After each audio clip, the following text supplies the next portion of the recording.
Des reproductions grandeur nature en carton, voilà la solution trouvée par le Phoenix Brussels pour malgré tout organiser son traditionnel fan day.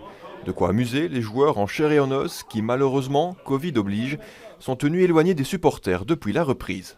Naturellement, normalement, lors d'un fan day, on fait des autographes, on prend des photos avec les joueurs, on prend l'occasion de discuter avec eux. Et aujourd'hui, malheureusement, c'est pas possible dans le contexte qu'on connaît tous.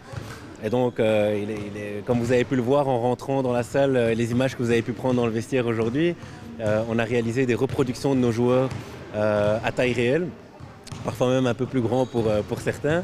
Et donc, ce sera la manière pour nos fans, ils pourront se prendre en photo avec eux, avec ces belles reproductions. Après un tournoi de préparation écourté, les basketteurs bruxellois jouaient vendredi soir leur deuxième match de pré-saison. Une rencontre amicale plus que bienvenue, même si Darius Washington attend toujours le feu vert de l'Office des étrangers. Avec Niels Furtz diminué et Stéphane Maurice préservé, seuls 8 joueurs figuraient sur la feuille de match. C'est vrai que les matchs sont annulés et nous on veut jouer, quoi. Ici on fait que s'entraîner.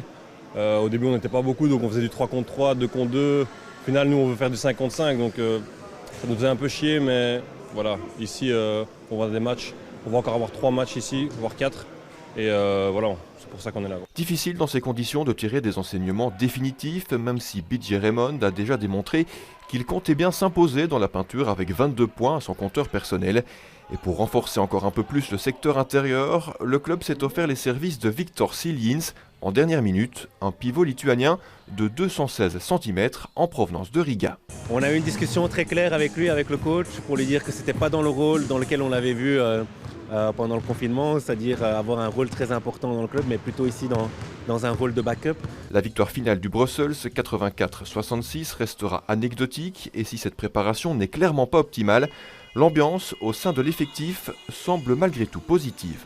La plus importante chose est pour l'équipe d'avoir un spirit ensemble, de connectedness. C'est un pilier de l'équipe. Et je veux ça pour l'équipe. Et si l'équipe peut jouer comme ça, on va être OK.